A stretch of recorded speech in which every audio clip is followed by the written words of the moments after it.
Next, House Benghazi Committee Republicans speak to reporters on their investigation into the September 11, 2012 attack in Libya that killed 4 Americans, including Ambassador Christopher Stevens.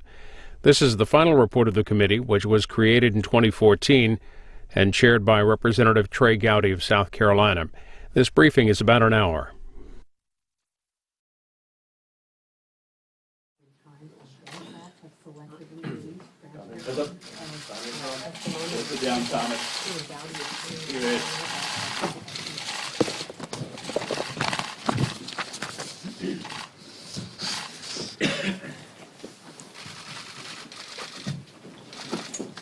I want to begin by expressing our collective gratitude to Ambassador Chris Stevens, Sean Smith, Glenn Doherty, and Ty Woods, their families and loved ones for their service and ultimately the sacrifice that they made on behalf of our country. I also want to express our collective appreciation for the Americans who fought so valiantly that night and uncontrovertibly saved other lives. This service and sacrifice and desire to protect and defend fellow Americans and our interests abroad truly represents the best of what our country has to offer.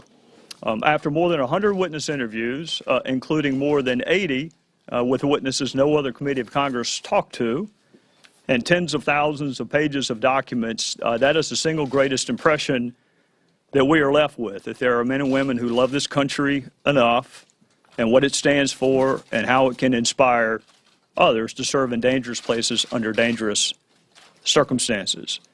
So I will respectfully ask my citizens to simply do this. Read the report. Read the report, and if you do read the report, I think what will become manifest to you is what has become manifest to us, which are 2 different images. The image on the one hand of what was happening in Benghazi during the relevant time period, and the image on the other hand of the decisions made and not made in Washington during that same time period. You will see the urgency shown by the GRS agents at the annex as they went to the mission compound to try to save American diplomatic security agents' lives. You will see the franticness with which they entered and re-entered burning buildings in an attempt to locate and save Sean Smith and Ambassador Stevens. You will see the ingenuity of the team in Tripoli, who got their own aircraft and deployed themselves from Tripoli to Benghazi because fellow Americans needed their help. You will see the firefights at the compound. You will learn about the ambush from the compound to the annex. And you will learn about the firefights before the final lethal mortar attacks. There were only 3 assets that ever made it to Benghazi: 2 unarmed drones and the team from Tripoli who deployed themselves. They weren't ordered to go. They deployed themselves. Glenn Doherty was on that plane from Tripoli to Benghazi.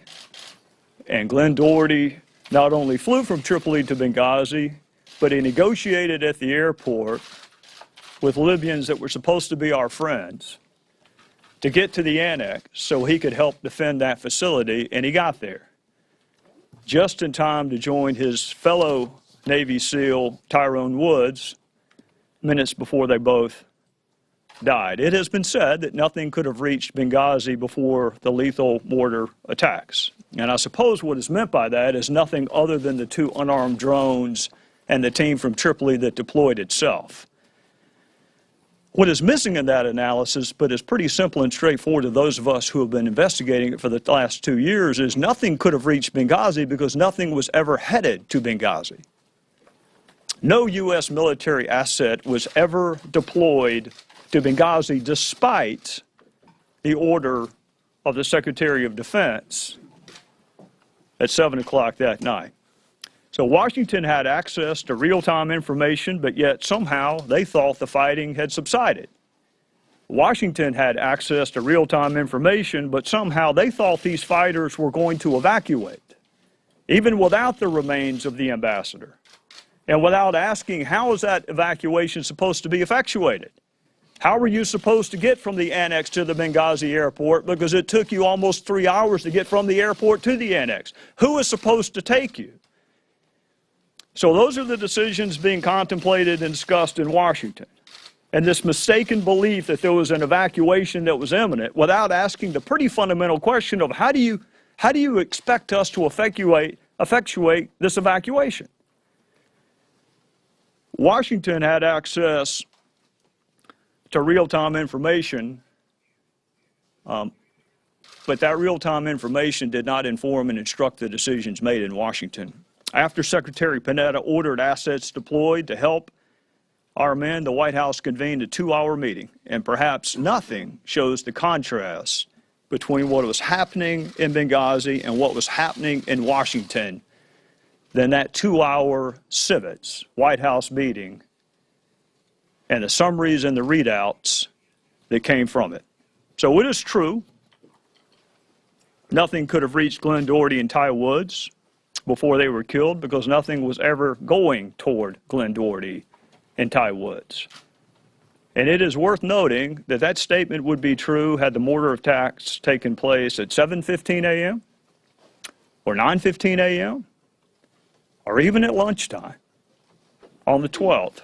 Because at the time those two Americans were killed, not a single wheel of a single U.S. military asset had even turned toward Libya. Our report starts with the attack, and there is a section on the post-attack communication between government and the American citizenry, and there is a section on pre-attack decisions made and not made that led to the environment which made our facility vulnerable. It is always better to be the first committee to investigate, and it is always better to investigate as contemporaneously to an incident or to an event as can be done. Our committee did not have the luxury of either one of those. We began a year and a half after the incidents, but collectively and individually, all 7 of us believed that there were more questions to ask, that there were more answers to acquire, more witnesses to interview, more documents to access. And this report validates that belief.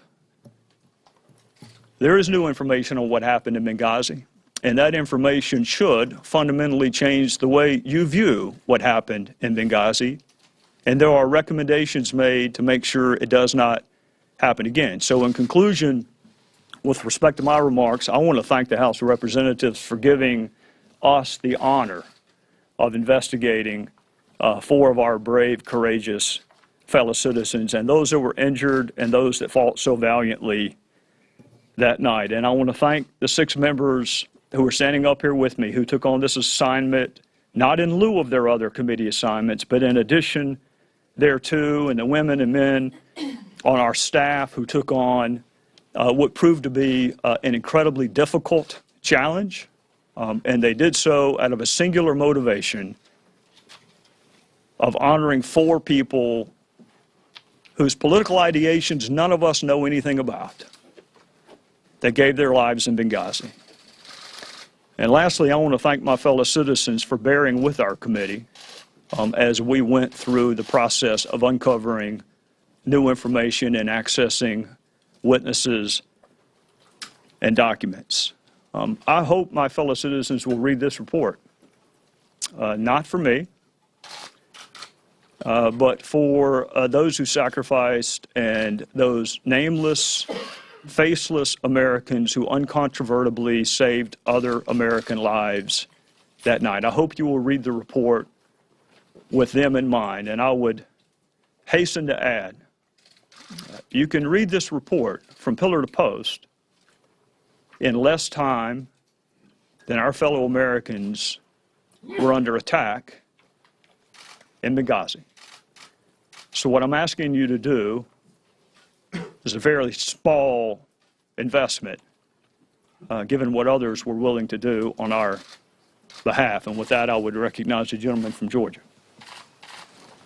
Thank you, Chairman. And I, too, want to thank the committee members here for participating in this. And it has been a lot of hard work, but I think we need to also recognize the staff that we had. It's not easy working for 7 members of Congress, much less one. So I want to thank all of our personal staffs for doing that, but especially the staff with Benghazi.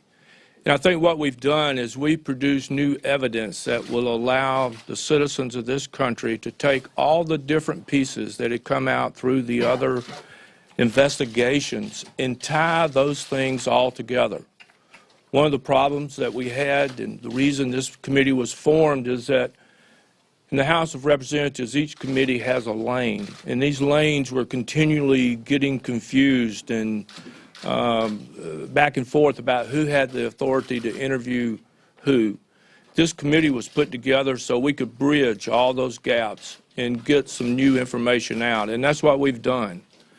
And I think that if you will read the report, that you will see, as the chairman mentioned, that what was going on in Washington at 10:08 when the secretary made her first comments, we had men on the roof at the annex trying to protect their lives and the lives of the other Americans in Benghazi. And so what we've done is, in the new facts that we have discovered, and there's many of them, is that we have allowed people to take those new facts with the old facts that had came out, and some of those old facts have been reevaluated and determined that they were not actually good. And so we've corroborated some of those different things in this report. But to take this new information that we've got and been able to put it together, and if the American people, if our fellow citizens will read this, they're going to come up with their own opinion of what happened. Because there's enough new evidence that I think that people will be able to put together for themselves exactly what led up to this attack, what went on during the attack, and then the post-attack when there was so much misinformation that was being repeated by this administration. So with that, I'll turn it back over to the chairman. Chairman mentioned that before the attack ended, no military assets were headed towards Benghazi. But what did start before the attack was over was the political spin. At 10:08 that night, with Tyrone Woods still on the roof of the annex fighting for his life, Secretary Clinton issues this statement, the official statement on Benghazi, the official statement of our government that evening. Some have sought to justify this vicious behavior as a response to inflammatory material on the internet. We know that statement was misleading because an hour later she told her daughter, terrorists killed 2 of our people today. The next day she tells the Egyptian Prime Minister, we know the film had nothing to do with it. It was a planned attack, not a protest. And this public-private contrast continues for days. Publicly telling the American people it was a video-inspired protest, privately telling the truth that it was a terrorist attack. And maybe the best example is from the 14th. Same day Mr. Rhodes issues his talking points. But that day we have Mr. Carney at a press briefing saying this, no information to suggest Benghazi was a pre-planned attack. No information to suggest a pre-planned attack. That same day, State Department official in Libya says this, Benghazi was a well-planned attack. You couldn't have a starker contrast than those 2 statements. And I think it's important to remember this. Don't forget the context. Libya was supposed to be the crowning jewel of the Clinton State Department foreign policy and the Obama administration foreign policy. This was their example of how it works. No boots on the ground, oust the dictator, help the Arab Spring. This was supposed to be how it works. In fact, Jake Sullivan sent an email to one of the things we discovered in our investigation where he talks about leadership, stewardship, ownership of this policy from start to finish. This was something Hillary Clinton pushed for and got done. But maybe the better one is the email from Sidney Blumenthal. A few days after Gaddafi has been removed, he sends an email to the secretary, and he says, this is a big moment. You should do a press event, even if it's in the driveway of your vacation home. And he finishes the email with this statement. This is a big moment. You are vindicated. Don't wait. Help Cleo now. Cleo, of course, is the goddess of history. So they were committed to this. They were invested in this. This was it. This was how it's supposed to work in their administration and their State Department. And they were so committed, it didn't matter that there were 200 security incidents between the time Blumenthal sent the email and when the terrorist attack happens. It didn't matter that one diplomatic security agent went to Benghazi, did his service, and came back. And when he came back, he said this: "It's a suicide mission. Quote, everybody there is going to die." It didn't matter that on August 17th of 2012, 3.5 weeks before the attack, Beth Jones sends a memo to Secretary Clinton, and she uses terms, she talks about the uptick in violence in eastern Libya and talks about urgency, lawlessness, widespread violence. They didn't matter because they were committed to this policy. And then it happens. Then it happens.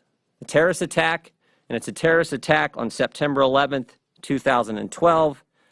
Days before, Vice President Biden had said, GM's alive, bin Laden's dead. The president had this narrative that al-Qaeda's on the run, but now they got a terrorist attack. And they have to mislead the American people because it's 56 days before an election, their legacy's on the line, and she has the goddess of history looking over her shoulder. So they mislead the American people. And Mr. Pompeo and I put together a report that we think supplements the good work in the full report. And we did that because we felt it's important to know what happened, but also the why. Why did it happen? And you look at every step of this, and I am convinced, just as sure as I'm standing here, it happened because of political concerns this administration had. Why did we stay in Benghazi when almost everyone else was leaving? Why did we stay when the security posture and security position was so dangerous? Why did we mislead why did they mislead the American people? And why did it take so long to get, why were they talking about making sure military went in civilian clothes and not uniforms? In the end, it was political concerns that drove this. The evidence strongly shows that, and that's what we outline in our report. And as the chairman said, I would encourage you all to read both because I think it tells that story, and that's something that shouldn't happen in a country as great as ours, where political concerns dominate instead of telling people the truth in a straightforward fashion.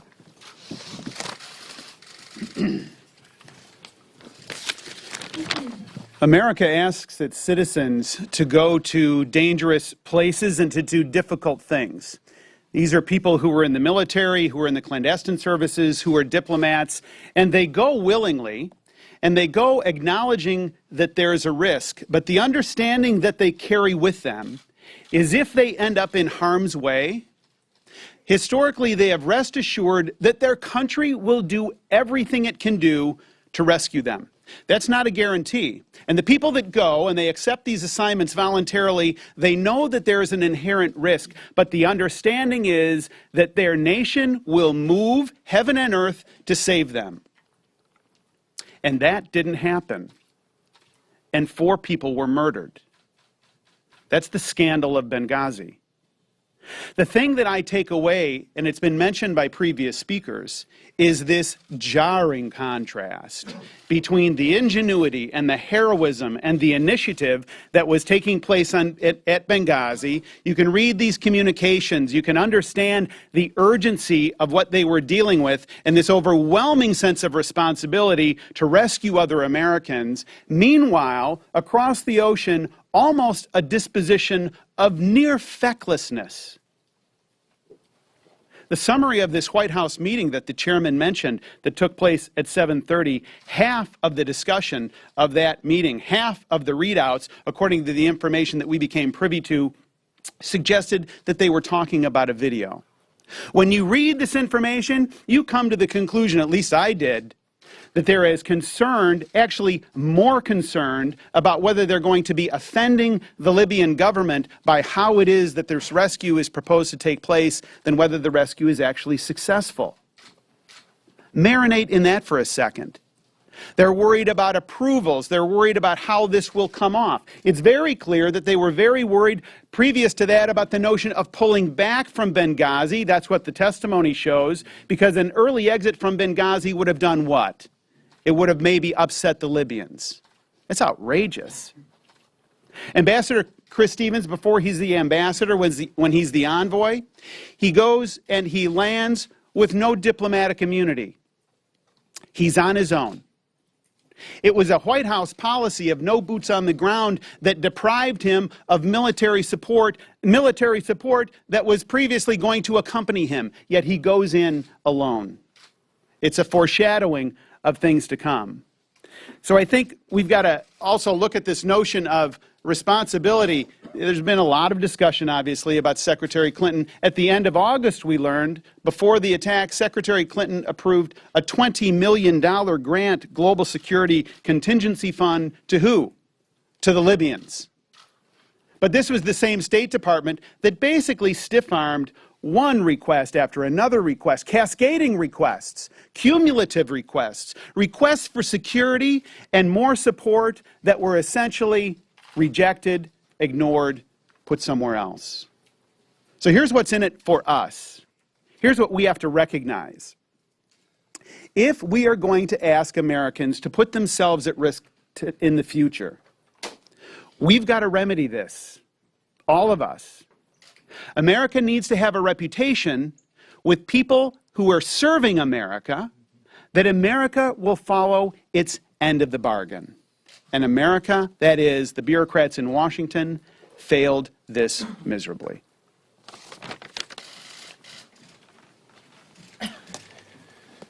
"56 days. You cannot begin to understand and place all the facts that this committee has worked diligently for a year and a half to present to the American people, without understanding that this took place 56 days before a contested political election for President of the United States. Whether it was the failure to put adequate security on the ground, whether it was the dithering while Americans were at risk that night, or whether it is the continued story, in spite of enormous evidence to the contrary, about a YouTube video, it all takes place against a political backdrop. And you don't have to take my word for that. You can read the emails themselves. Before the last mortar falls, they're talking about politics. As they're debating whether or not to send additional security to Libya, the concerns are about the Libyan government, not about the Americans who were on the ground that night. I sit on the Intelligence Committee. I come at this from that perspective. When you read what the intelligence was the night of the attack from Benghazi, Libya, it is uniform and uncontroverted. This was attack by radical Islamic terrorists on an American facility. There was no fog of war. There was no dispute, save for a few stray news reports. The evidence was very clear. Go read what Secretary Clinton herself said. Go read the words from other officials who were on the ground that night, communicating back to the most senior levels of government what had transpired that night. It wasn't about a YouTube video. It wasn't about a bunch of folks out for a walk. And when Secretary Clinton said, "What difference does it make?"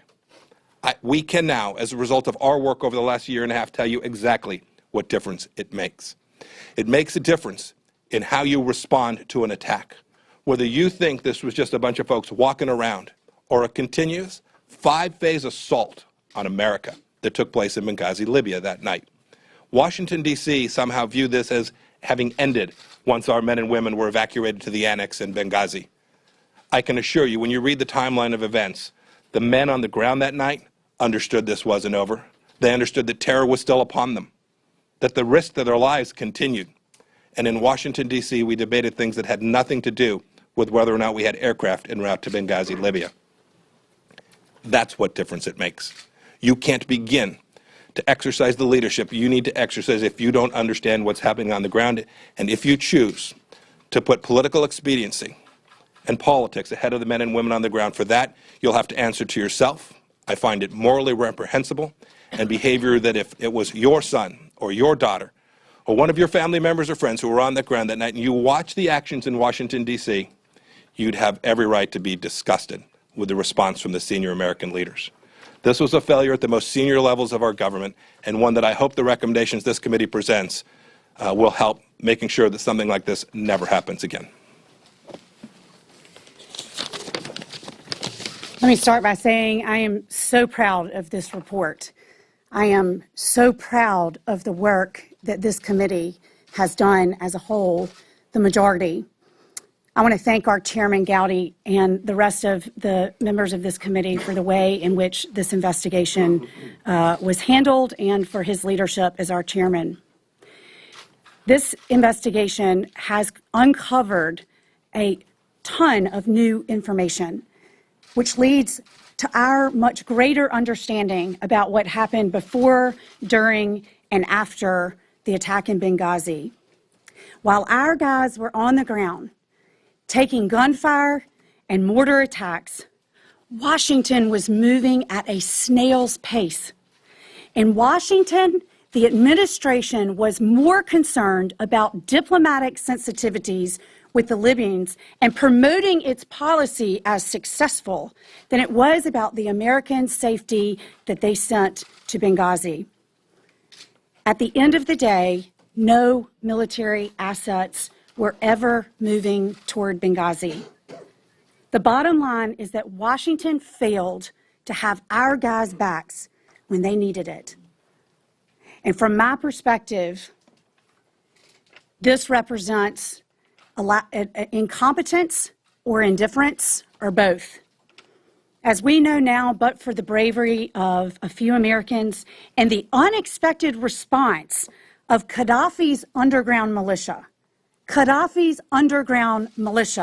there would have been an even greater loss of life that night. In this case, I believe that the government failed its people and lied to the public in the aftermath. This is unacceptable. And I hope and I know that this report shines light on that and, God willing, will prevent this from ever happening again. I, too, want to join Martha in thanking our chairman. This has been an incredible task to undertake. And we have worked day in and day out, particularly the staff, to come up with the truth, to bring facts to the American people that we did not know before. I've been particularly focused on issues prior to the attack.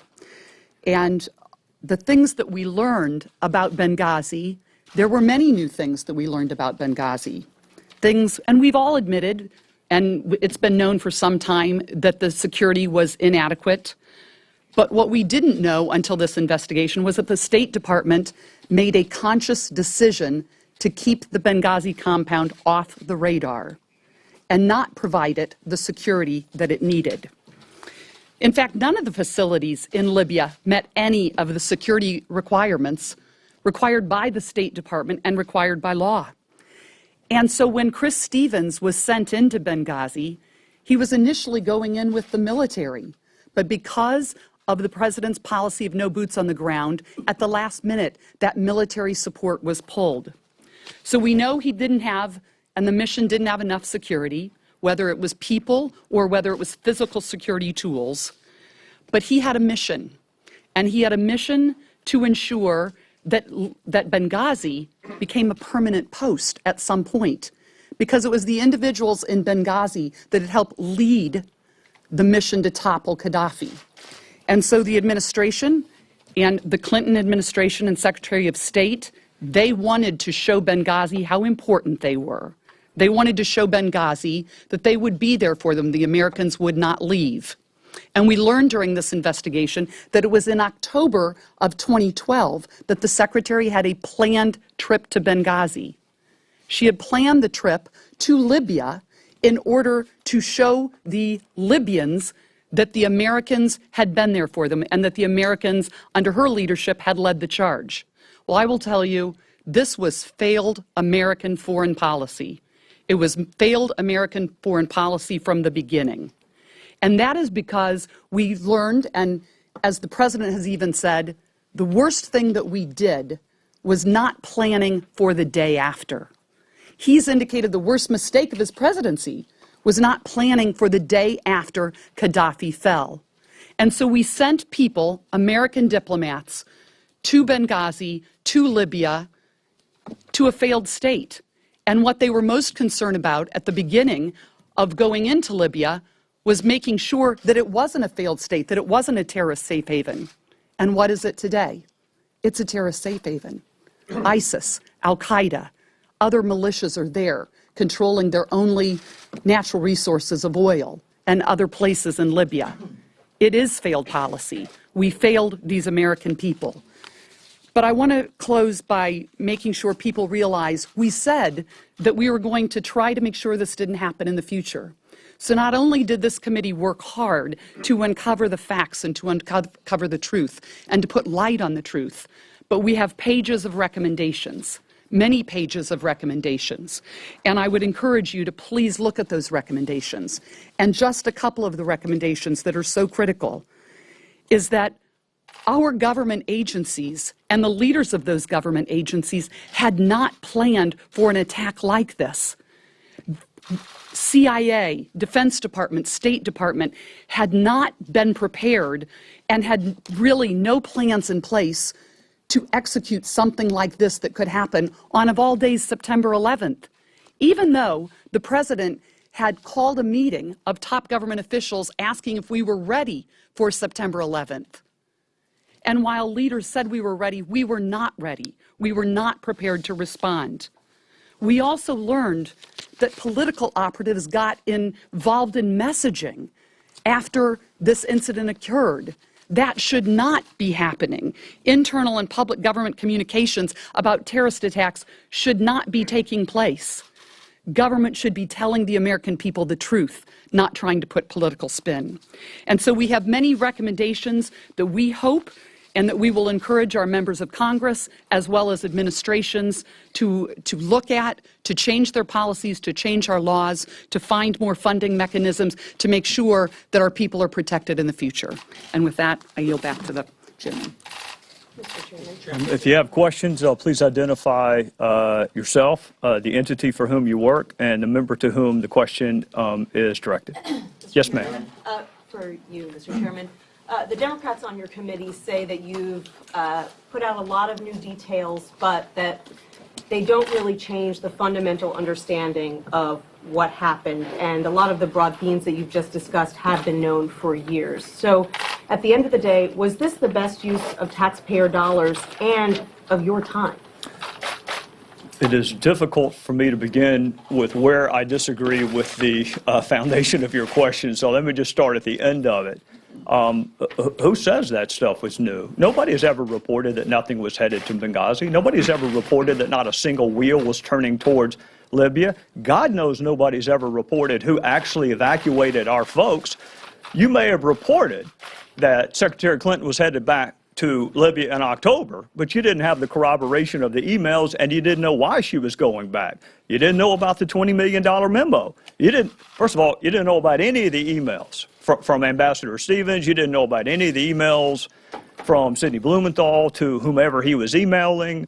You didn't know that a single U.S. military asset did not meet a single designated timeline. Think about that for a second. The world's most powerful military did not meet a single solitary self-imposed timeline. So all of that is new. As for the Democrats, color me shocked that they are critical of our report. All 5 of them voted not to form the committee. They threatened not to participate, and for the most part, they did not. They have been serial leakers of information, and they missed a really good opportunity. I don't know if you've had a chance to read the report or not, but if you read the report, you will see their report mentions her name far more times than our report does. Our report doesn't mention the presumptive Republican nominee for president because he's got nothing to do with Benghazi. So you can direct those questions to Elijah and the rest of them. I'm actually proud of what we found, and I think it's new. Are you saying that the military could have saved those 4 people if they had done more? Well, clearly you couldn't have saved 2 of them. They were dead within about 15 minutes of the fire being started. With respect to Glenn Doherty and Ty Woods, there were 3 assets that made it there. The group from Tripoli that deployed itself, an unarmed drone that was elsewhere and positioned over the facility, and then another unarmed drone that let's just say the evidence is split on whether or not it could have been armed in time. It got there before the mortar attack. So I don't know. I'm not going to make a reckless allegation that Ty Woods and Glenn Doherty's lives could have been saved. What I am going to tell you is if the mortar had happened at 7:15 or 9:15 or 11:15, the result would have been the same. Nothing was ever coming to Benghazi. So I think that's a fundamentally important question to ask, is is there's an email that sticks out of my mind right now that's a takeout from the Civets, from the White House meeting, which, by the way, if you know about it, nobody reported on it. So to the Democrats' claim that there's no new information, I haven't heard much about this White House meeting until our report was issued. One of the takeouts from that to our White House meeting, in addition to the 5 action items on the video, consider this. The video had been out for a while. It wasn't new. Cairo had happened, right? Cairo happened before Benghazi. So if you are concerned about this video, you have done absolutely nothing after you received notice that the video is going to be disseminated. You have done absolutely nothing after Cairo happened. Okay? You're with me? Cairo has happened, and you have changed not one iota your military posture.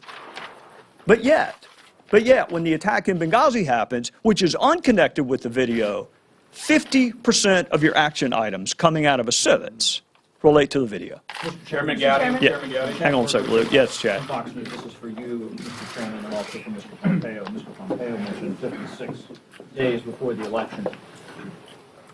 When we've talked to members of the committee and read through the report here, there are different lanes that deal with Secretary Clinton, defense, so on and so forth. But there are folks who are going to read this report and say this is just a part to go get Hillary Clinton 130 days before the election and about 27 days before the convention.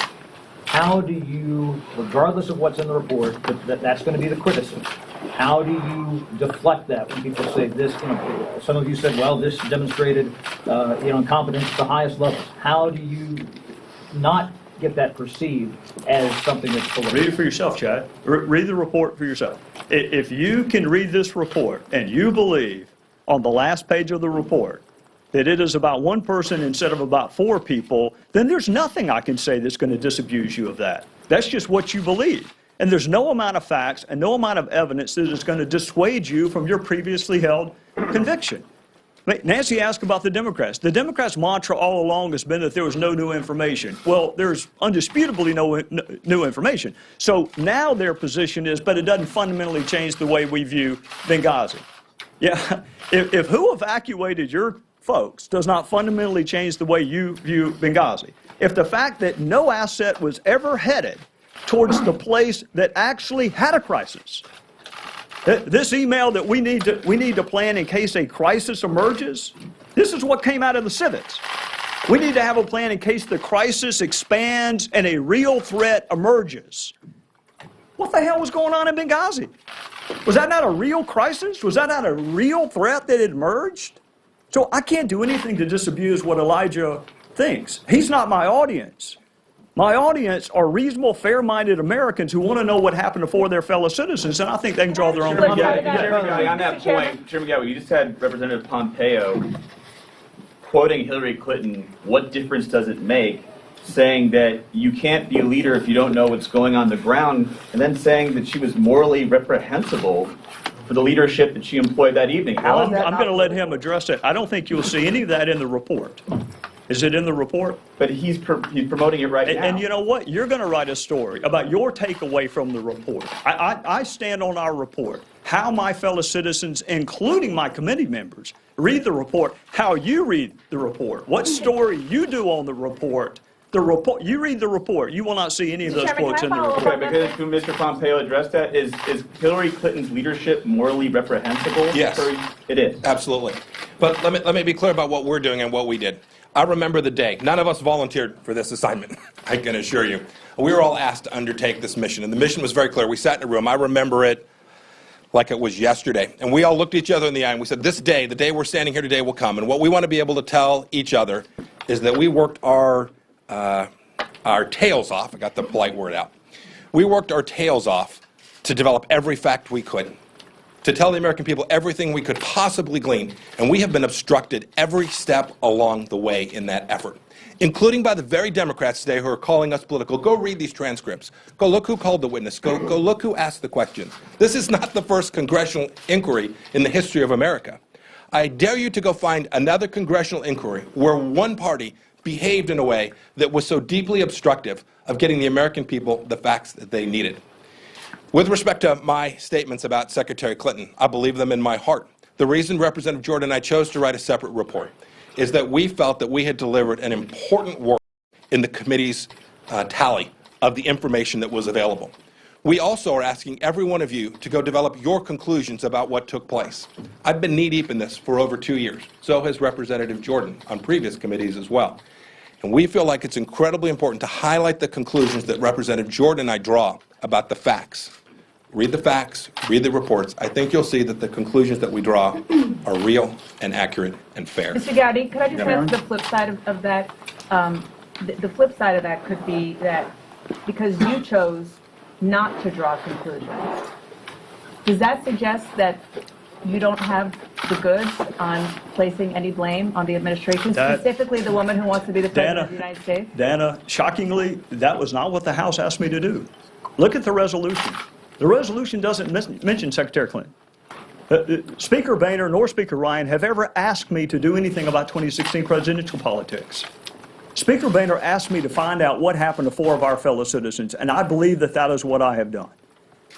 You are welcome to read the report. I hope you will. I know you will. If you, at the end of reading that report, can conclude that it is about one person instead of about 4 people, I will be shocked. I'm asking the opposite question. Do you believe, after doing this for 2 years, spending all of your time and millions of dollars, do you believe that based on this, that the American people should look at this and see that the woman who wants to be president has culpability? I was with you until the last clause of your statement. I think the American people ought to look at it. They ought to look at it because fellow Americans died and fellow Americans were injured and fellow Americans went to heroic lengths to save other Americans. What conclusions they draw after reading it is up to them. Do you disagree with Mr. Pompeo and Mr. Jordan? Because they do draw conclusions. I wrote the report that I think is centered in the facts. I have a background of who, what, when, where. I don't have a background in the why. Y'all may have a background in the why. I don't. So, my job is to report facts. That's what I've done. You can draw whatever conclusions you want to draw. Mr. Chairman, what about the... Sorry, we're just going to come over to this side. Who is tapping the brakes on the military response? And my second question is, what did you learn about a covert weapons operation in Benghazi? Catherine, we asked questions about covert weapons operations. We made some progress. The lawyers intervened when we were beginning to make a lot of progress. And among the questions I asked the President included that one specifically. I have not heard back from him yet. Heard from his lawyer, and I'm not holding my breath that I'm going to get an answer to that. I think it was important because the House asked us to examine policies that could have led to the attack. So I think it's important to ask the questions. But that's not the focus of our committee. And who was tapping the brakes on the military response? Well, tapping the brakes is a pejorative phrase. And I remember when we said we were going to interview Carter Ham again, I remember a lot of raised eyebrows. Why are you going to talk to him again? As if all the right questions had been asked the first time.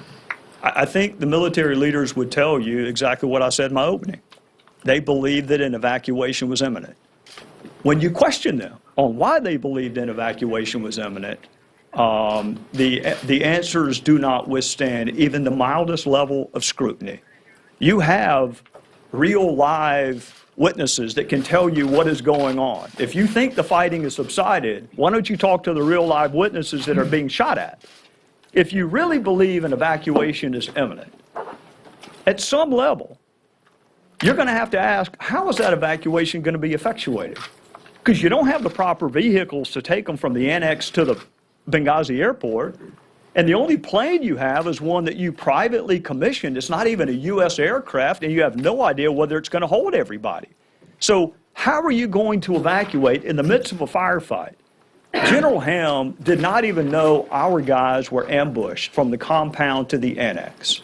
He didn't even know about it. So to everyone who wanted to know why we wanted to talk to General Ham again, I thought it'd be nice for General Ham to have access to all the facts, because he did not have them the night he made the decisions. Mr. Chairman, so some have described this as a perfect storm of bureaucratic inertia. Obviously, your report alleges blame on many levels, but I'm curious, is there one entity or one person to whom you lay most of the blame after all of this analysis? That's going to be in the eyes of my fellow citizens. I'm not in the business of apportioning culpability. I think that there's enough to go around, just like there's enough urgency and ingenuity and valor.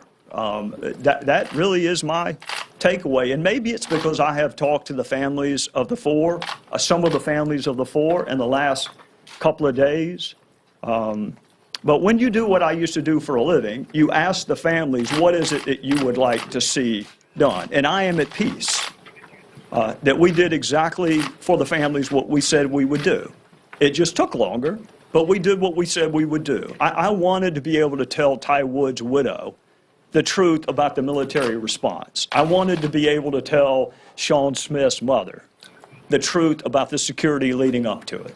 And I am at peace that we have more information than the other committees had, and we could have had more had we had just a tiny bit of cooperation from the other side.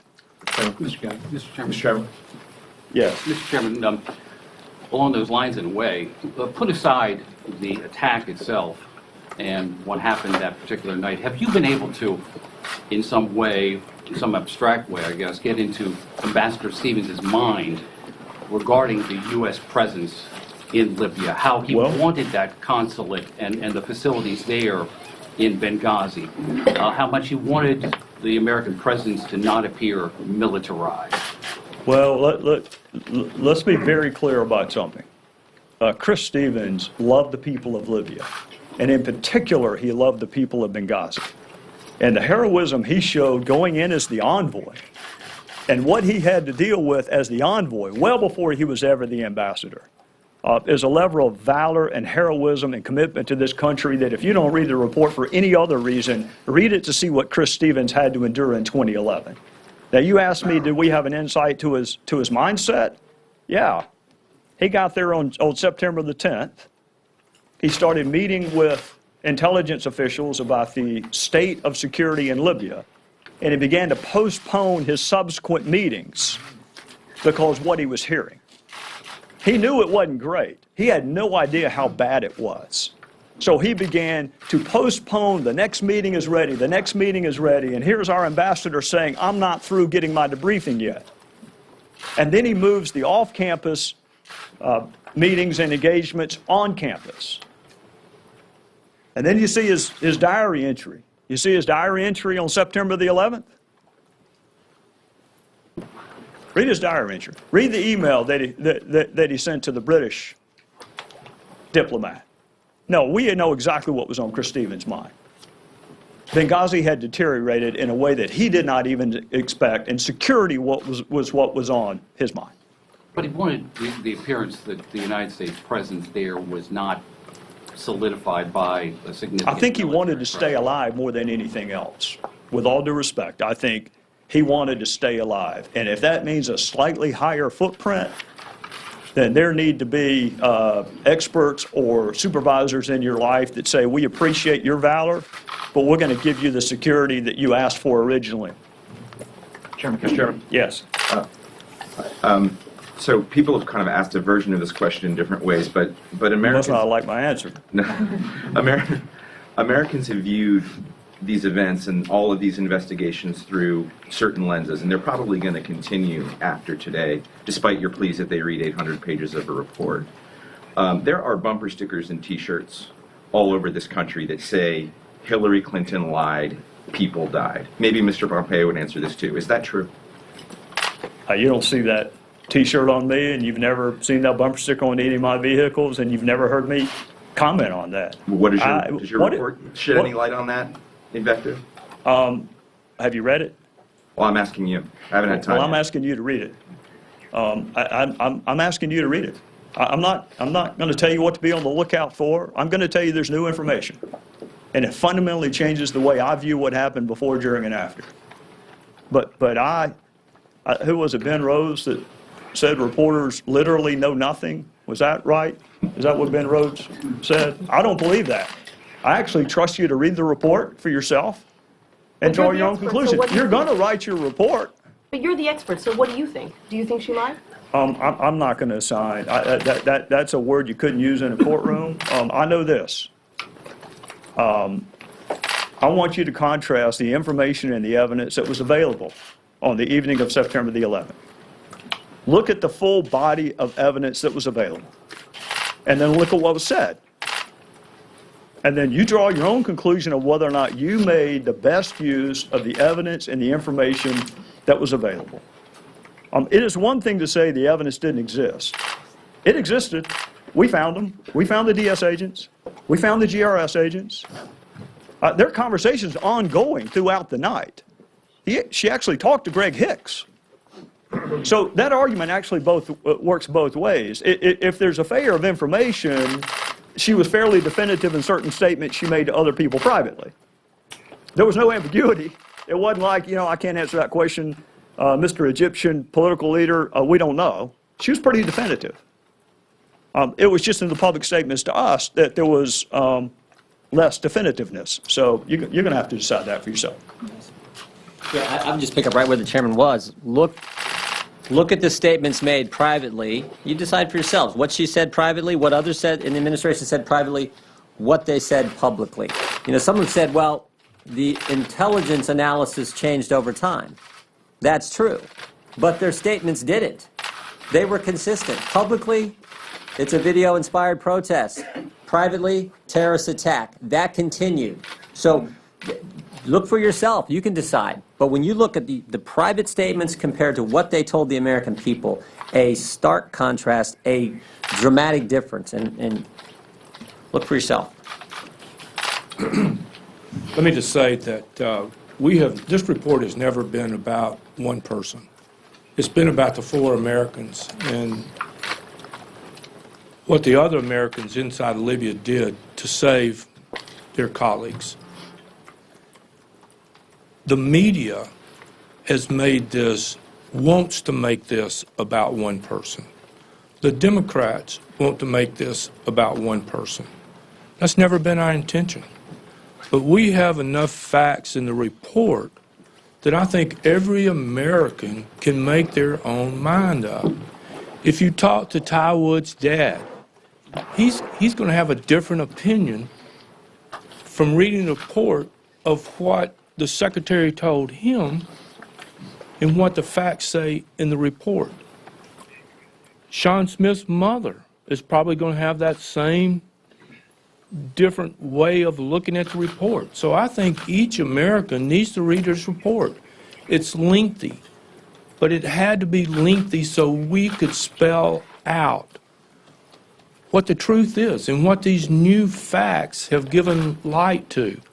But this report, and I promise you, the chairman has made this very clear to each and every one of us, this was not about one single person. And in fact, the report, I think, we reached our goal when we came up with the different recommendations that need to be done to prevent this from happening again. And I think the detail that we went into makes these recommendations all the more important. And hopefully the speaker and other people will take them and do something with them. Because I do think they lay out a means of us not getting in this same situation. I would like to comment, too, that when these Americans arrived from Tripoli to the airport in Benghazi, they were there for about 3 hours. And so I don't think we knew if we had another hostage situation at the airport or not. But as it's been said by the other members, not one wheel had been up, not one person headed to Benghazi, and we didn't really know how those guys, if they were going to even be allowed to leave the airport. So there were many other situations that should have been talked about at different times in Washington that were never talked about. Do we have another hostage situation? Is the ambassador hostage? Are these military guys and other GRS, are they being held hostage? We didn't see any evidence of that ever being talked about while these guys are standing there trying to talk their way off that airport to get to help their friends. Last question. Mr. Chairman? Well, I haven't gotten a question yet, although the last one may be about the latter part of what I call Section 2, which is the post-attack communication. I want to pivot for just a second away from the person you're asking me about to the person the administration actually put on the 5 Sunday talk shows. We talked to her, and I appreciate Mr. Eggleston making her available. I found that interview to be very informative. She was the third choice. I thought she was inadequately prepared, and that's what happens when you are inadequately prepared. You say a series of demonstrably false things on national television, including about the FBI, including conflating the video with the demonstration, including saying that a handful of extremists hijacked and otherwise. This is just stuff that's made up. It'd be one thing if it were in the talking points. There are multiple sets of talking points, Hipsy talking points. It'd be one thing if it were in there and they got it wrong, therefore she got it wrong. It's not even in there. It's just made up out of whole cloth.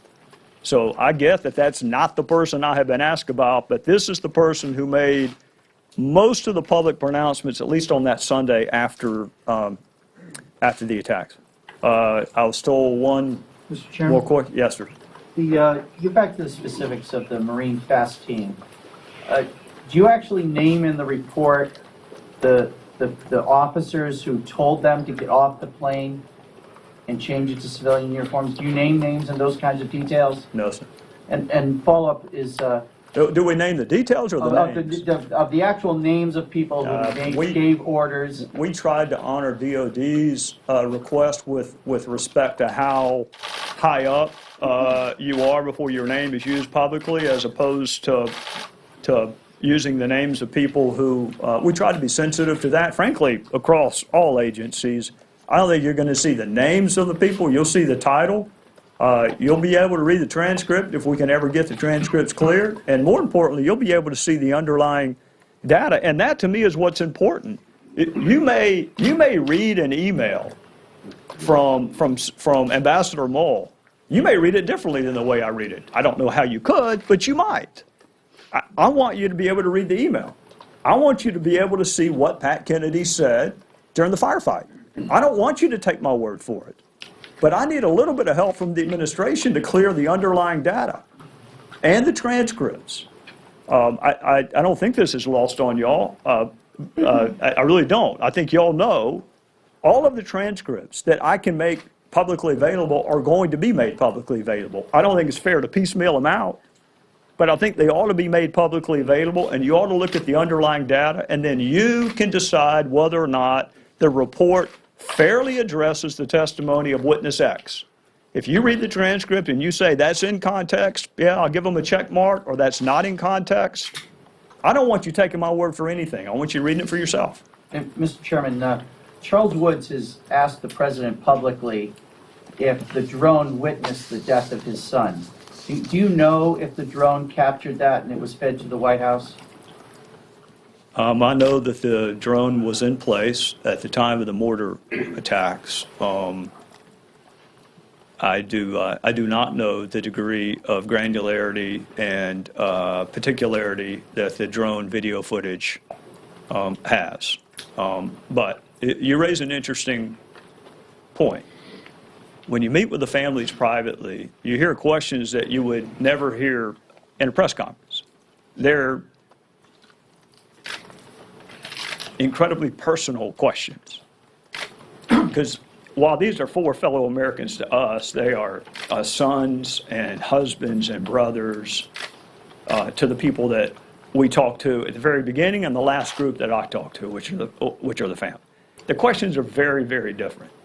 And even though it's not in the report, I am happy that we were also able to answer some of the intimate questions that were asked by the family of those that were killed. Thank you. Thanks.